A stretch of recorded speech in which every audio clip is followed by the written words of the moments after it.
Hello friends, तो ये है वेस्टवर्ल्ड सीरीज का 8th पार्ट। इसके पहले के पार्ट्स भी आप हमारे चैनल पर जाकर देख सकते हैं। तो सपोर्ट करने के लिए प्लीज हमारे चैनल को सब्सक्राइब करें और कमेंट्स में हमें जरूर बताइए कि आपको ये सीरीज कैसी लगी। तो लास्ट एपिसोड में हमने देखा कि जैंग और उसकी टीम एक डेजर्ट में आ पहुंची है, जो असल में सैंडी का बिछाया एक ट्रैप था। सैंडी जैंग का पुराना साथी था, लेकिन फिलहाल एक देवता शी गुओ ने उसे अपने वश में किया हुआ है और वो यहाँ जैंग को खत्म करने आया है। जैंग और उसके साथी भी उस साई को देख लेते हैं और उसे पकड़ने के लिए 2 अलग अलग टीमों में बट जाते हैं। जैंग बाइलैंग को बताता है कि ये ट्रैप बहुत ही खतरनाक है और अगर जल्दी ही वो इससे बाहर नहीं निकले तो उनकी जान खतरे में पड़ जाएगी। उधर ट्रैप के असर के कारण ओजू और बाजी में भी बहस होने लगती है और हम देखते हैं कि सैंडी छुपकर उन्हें फॉलो कर रहा है। वो दोनों आपस में लड़ने लगते हैं और ऐसा लगता है जैसे कोई पावर उन पर हावी हो रही है। जल्दी ही स्पेल का असर जैंग पर भी हो जाता है और वो बाइलैंग से सूत्रा को अपने हवाले करने को कहता है। वो कहता है कि तुम हमारे सबसे कमजोर मेंबर हो और सूत्रा तुम्हारे हाथ में बिल्कुल सेफ नहीं है। बाइलैंग भी समझ जाता है कि जरूर कुछ गड़बड़ है और जैंग को सूत्रा देने से मना कर देता है। वो कहता है कि मैंने इसे प्रोटेक्ट करने की कसम खाई है और सूत्रा मेरे अलावा किसी के हाथों में नहीं जाएगा। जैंग उससे सूत्रा छीनने की कोशिश करता है, लेकिन उसी के लॉकेट की पावर से वो एक बार फिर नॉर्मल हो जाता है। वो कहता है कि ये सब इसी ट्रैप के कारण है, जो हमारे दिल में लालच जगाकर हमारी सोल को करप्ट कर रहा है।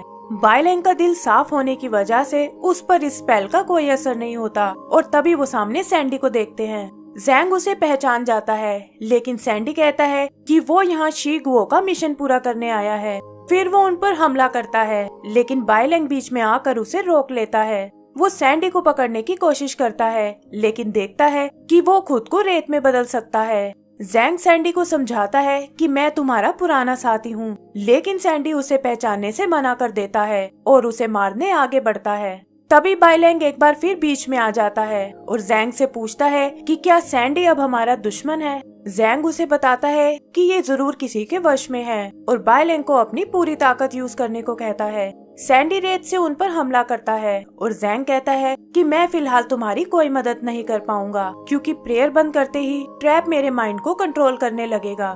वो बताता है कि सैंडी की पावर उसके मास्क में है और तुम्हें किसी भी तरह उसे निकालना होगा। तभी कुछ सैंड वॉर्म्स बाइलैंग पर अटैक करते हैं, लेकिन बाइलैंग किसी तरह उनसे बचता हुआ सैंडी का मास्क उतार देता है। उन्हें लगता है कि शायद वो ये लड़ाई जीत गए हैं, लेकिन तभी सैंडी एक बार फिर खड़ा हो जाता है। इस बार वो एक बड़े से सैंड मॉन्स्टर का रूप लेता है और बाइलैंग भी समझ जाता है कि इसका मुकाबला करना बहुत मुश्किल है। फिर वो अपनी ड्रैगन पावर को समन करता है और मॉन्स्टर को नष्ट करके सैंडी को पकड़ लेता है। उसकी तलवार से बचता हुआ वो एक बार फिर उसका मास्क उतार लेता है और इससे पहले कि सैंडी रिकवर हो पाए, जैंग मास्क को एक बैग में डाल लेता है। तभी उन्हें ओजू और बाजी लड़ते हुए दिखते हैं और जैंग तुरंत उन दोनों को लड़ाई बंद करने को कहता है। फिर वो मास्क को जमीन पर फेंकता है और अपना स्पेल यूज करके सैंडी की सोल को डार्क पावर से आजाद करने लगता है। यहाँ वो सैंडी के पास्ट के बारे में बताता है कि कैसे वो एक सैंड डीमन है और उनकी पहली मुलाकात में वो जैंग को भी अपना शिकार बनाना चाहता था।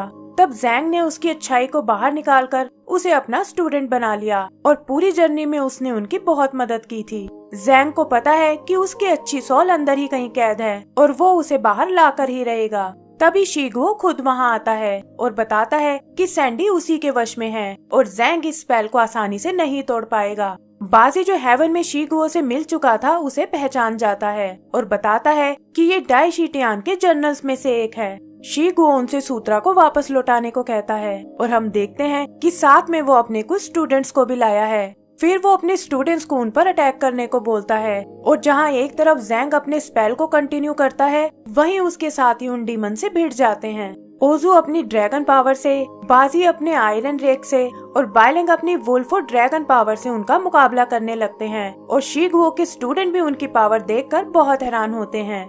इधर जैंग की आवाज भी सैंडी के इनर सोल तक पहुंच जाती है और वो उसे नींद से जागने को कहता है। सैंडी को लगता है कि ये आवाज कुछ जानी पहचानी है और तभी उसे याद आता है कि ये मेरे मास्टर की आवाज है, जो मदद के लिए उसे बुला रहे हैं। शी गुओ भी समझ जाता है कि उसके स्टूडेंट ज्यादा देर तक नहीं टिक पाएंगे और ये देखकर वो खुद लड़ने आ जाता है। सबसे पहले वो बाइलैंग को रोकता है और बाइलैंग भी उसकी शक्ति के सामने नहीं टिक पाता। शीगुओ उसे अपने साथ ज्वाइन करने को बोलता है और बताता है कि इससे उसकी जान बच सकती है।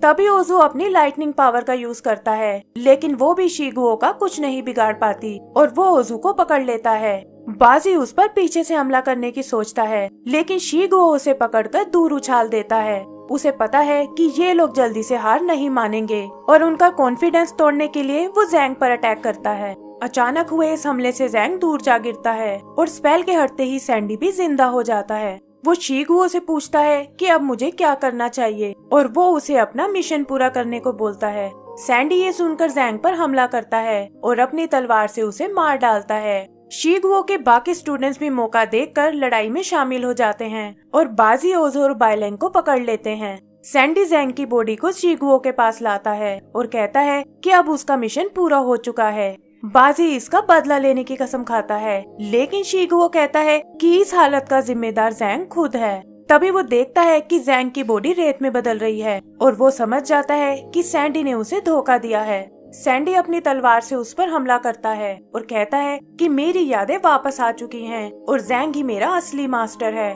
बाकी स्टूडेंट भी देखते हैं कि उनके हाथ में बस रेत के पुतले हैं और ये सब सैंडी का मायाजाल था। शीगुओ उससे धोखा देने का कारण पूछता है और गुस्से में उस पर हमला करता है। तब सैंडी कहता है कि 16 सालों में मैंने आपसे बहुत कुछ सीखा है, लेकिन जैसा आपने बताया था मैं वैसा बिल्कुल नहीं हूँ। तभी जैंग और उसके साथी भी रेस से बाहर आ जाते हैं और बाजी कहता है कि झूठ की लाइफ बहुत कम होती है और सैंडी के ट्रैप ने शीगुओ जैसे जनरल को भी बेवकूफ बना दिया। सैंडी भी शीगुओ से माफी मांगता है और कहता है कि आपने मुझे बहुत कुछ सिखाया है, लेकिन अब वक्त है कि मैं अपने असली मास्टर का साथ दूं।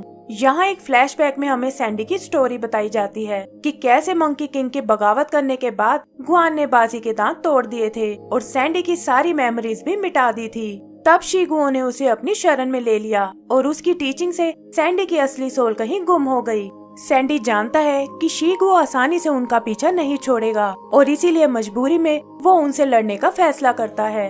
वो उन पर अपनी सैंड रिवर से हमला करता है और उससे शीगुओ के स्टूडेंट डगमगाने लगते हैं। आगे वो शीगुओ पर अटैक करने आता है, लेकिन देखता है कि उसने एक हाथ से ही उसकी तलवार को रोक लिया है। शीगुओ को उस पर बहुत हंसी आती है और वो कहता है कि मैंने 300 साल हेवन की रक्षा की है और तुम मेरे सामने एक बच्चे हो। सैंडी रेत में बदलकर उससे बचने की कोशिश करता है, लेकिन शीगुओ अपनी डेविल आइज से उसका पता लगा लेता है। फिर वो उसे मारने आगे बढ़ता है और कहता है कि शायद तुम अपनी कसम भूल गए हो। यहाँ हम एक और फ्लैशबैक देखते हैं जहाँ सैंडी शीगुओ से अपनी प्रॉब्लम शेयर करने आया था। उसे लगने लगा था कि वो हेवन में बिलोंग नहीं करता और कोई है जिसे उसकी बहुत जरूरत है। वो अपनी यादें वापस पाना चाहता था, लेकिन शीगुओ उसे बातों में उलझाकर हेवन में ले आता है। वहाँ वो सैंडी को अपनी आर्मी ज्वाइन करने को कहता है और बताता है कि उसकी लाइफ का मकसद इस पवित्र जगह को प्रोटेक्ट करने का है। सैंडी भी उसकी बातों में आ गया था और उसने कसम खाई कि वो मरते दम तक हेवन का सेवक बनकर रहेगा। आगे का सीन प्रेजेंट का है, जहाँ सैंडी कहता है कि उसे वो कसम अच्छे से याद है, लेकिन अब वो हेवन की सच्चाई जान चुका है और देवताओं से ज्यादा मास्टर जैंग पर भरोसा करता है। ये सुनकर शीगुओ को बहुत गुस्सा आता है और वो एक बार फिर उस पर अटैक करने लगता है। सैंडी इस बार अपने सैंड मॉन्स्टर को बुलाता है और शीगुओ एक ऐसी टेक्निक यूज करता है जिसमें 10 सूरज के बराबर शक्ति है। सैंड मॉन्स्टर उसकी खतरनाक एनर्जी को नहीं झेल पाता और सैंडी उससे निकलकर दूर जा गिरता है। शीगुओ उसे चेक करने आता है और देखता है कि उसने सरेंडर कर दिया है। उसे कुछ समझ नहीं आता और तब सैंडी बताता है कि ये सब उसकी एक चाल थी ताकि वो उसका ध्यान भटका सके। शीगुओ पलटकर देखता है और पता चलता है कि उसके स्टूडेंट जैंग के कब्जे में हैं। जैंग उसे ये सब बंद करने को कहता है, लेकिन शीगुओ कहता है कि मेरे स्टूडेंट्स इतने कमजोर नहीं हैं और मरने से बिल्कुल नहीं डरते। जैंग ओजू को एक नमूना दिखाने को कहता है और वो एक स्टूडेंट का कान उखाड़ लेता है। शीगुओ को ये बिल्कुल बर्दाश्त नहीं होता और वो कहता है कि आखिर एक मोंक इतना निर्दयी कैसे हो सकता है। वो जैंग को इसका परिणाम भुगतने को कहता है और इसी के साथ हमारा ये पार्ट भी खत्म हो जाता है। तो दोस्तों, इसका अगला पार्ट देखने के लिए प्लीज हमारे चैनल को सब्सक्राइब करें और बेल आइकन दबाना ना भूलें। Thank you.